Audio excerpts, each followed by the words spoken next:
Galaxy 666 by Pel Toro. Session 48. Chapter 14. The tunnel along which Oski began to sprint ran tortuously back upon itself until he felt like an insect that had inadvertently found itself doing the danse macabre on the interior of a solid-walled, hollow annulus with triangular cross-section, which has been given the Mobius half-twist. What seemed to be the floor of the tunnel 1 minute was the ceiling the next. Whatever else the aliens had, they lacked pseudogravity here. Oski was the kind of man who could, when the occasion demanded, find something funny in the grimmest of circumstances. When occasions were most weird, most frightening, and most abnormal, Oski could see the funny side of them. The fact that the aliens had pseudopods but lacked pseudogravity struck him as tremendously funny. It was the feeblest of puns, but to see any incongruity anywhere, to have found any humor in any kind of situation or circumstances, was a miracle for any man in the plight in which Oski and his companions now were. He was bewildered by the tortuous twisting of the corridor of the alien spaceship in which he found himself. It was dark, and he felt like a mole burrowing blindly through the labyrinthine, subterranean windings of his lair. He felt like a mole that had lost its way in a rabbit warren. He felt like a lugworm that had gone down the wrong hole of an unfamiliar beach. Had he not been the historian that he was, Oski would have known nothing about moles, or rabbit warrens, or lugworms on beaches.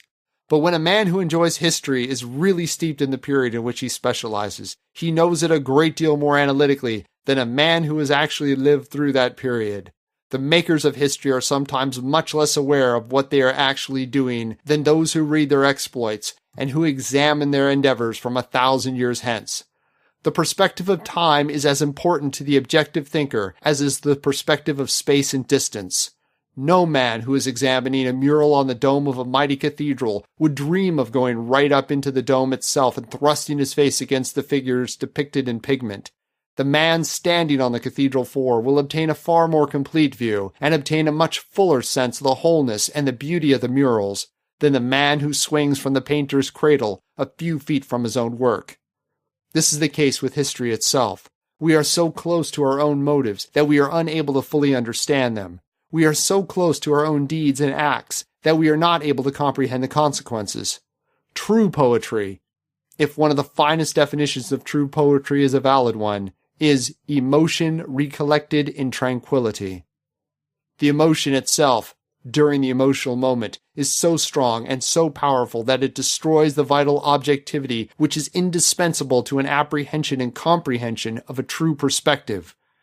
Oski reached what appeared to be a patch of light emanating from under the edges of what looked like a door, a portal of some kind. The fact there was light on the far side told him at once that if the aliens made the same use of light as did the humanoids, and indeed most life forms that Oski had ever met anywhere in the Empire, then they would be beyond that door. Here ends Session 48.